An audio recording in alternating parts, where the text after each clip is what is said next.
Well, I was given a lovely job today, which was to moderate 2 discussions around peer networks as well as role models as part of the Irish Thematic Seminar Week.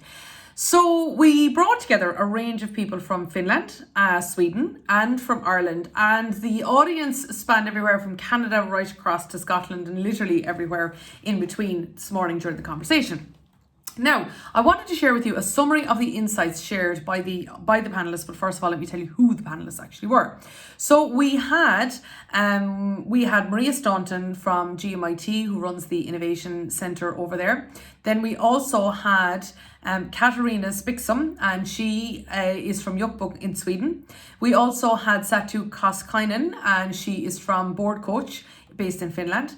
In addition, we had Trina Walters from Prepare Me, and then we also had Sara Connolly, who is an architect and has run her own architect practice now for some time. So when we were talking about the subject of role models, the first thing I asked everyone to do was to share what they felt was a definition of them. Now, what I'm about to tell you is a combination of what they all said. So it's not that they were all looking for all of this in one person, but just a flavour of the differences really and the similarities between everyone. So what they said a role model was is someone that you would aspire to be like, somebody who could teach you something, somebody who was inspiring, somebody who was also realistic and realistically accessible. They also said a role model is somebody who could show you a way of achieving something that maybe you think is impossible yourself. But also, is interesting, a number of them said that their view of role models had changed, that they went from being somebody who was effortlessly successful and then realised actually that a role model probably is somebody who can show you how to overcome struggle. Whether that's struggle because they themselves have pushed their own comfort zone or because they are maybe seeking to overcome a disability or a barrier of some sort, that is what they felt a role model was today. So then I went on and I asked them, well, what role does role models actually play then, whether it comes to the context of female entrepreneurship in general, or also maybe straddling both professional and a personal world. So here's what they said. They said, first of all, we need role models because you can't be what you can't see. But also, they said, give people visibility and you can see change very quickly. And that's where the conversation went from sport to business to personal to beyond. Also, this is an interesting point, is that and partly picks up on something mentioned earlier as well, is that when a role model points out a way forward, maybe a way forward in a concept that maybe we may not have thought possible before, or may not have thought it was possible to be done in that way before, by giving that visibility, then it engages a sense of credibility. And I'm paraphrasing here now, but if we take away the if it can be done, then we can focus on the how, and that really is the job of what a role model can do. And they may not even know that they're doing it, because they may not even know that they're being role models in their own right. But it's an interesting point for sure. Also, people spoke about levering role models when they themselves felt worried, even if they never spoke to them. So we looked at women down through history, and I took people on a walk through history from the very earliest times of when female entrepreneurship was documented, right up to a range of different pivotal points throughout the 18th and 19th and 20th centuries, when female financial liberalisation happened, which enabled people then to be more incentivized and to be basically more able to participate in female entrepreneurship and keep the money and spend it thereafter as well. So it was in the context of that we also heard about some people who looked to historical figures or to people that they might never meet in order to draw inspiration from them. So maybe when they're feeling worried or anxious or doubtful, and the word used a couple of times is terrified, they can lean on the inspiration of these people. Also, in addition, they pointed out that the role of a role model, particularly today, is to be a whole person. In other words, not just to be somebody who could be super, super successful professionally, but then maybe personally may not have as much balance as the person who is admiring them might want to have.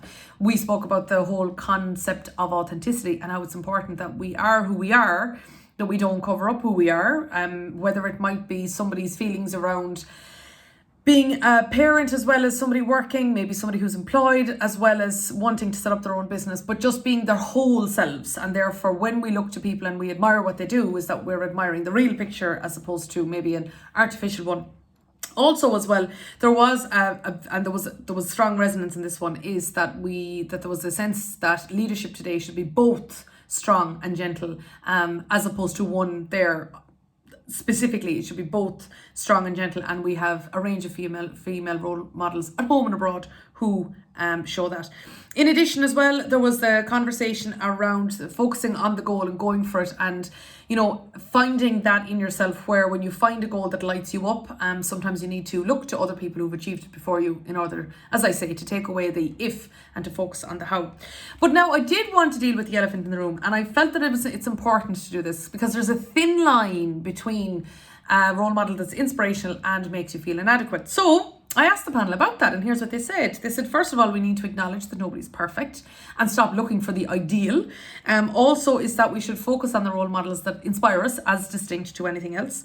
Another interesting point that came up is that, sometimes people are role models and they didn't volunteer to be because they found themselves in difficult circumstances and then wanted to make the world a better place by telling their story afterwards. And also they also said you should choose your role model with your heart.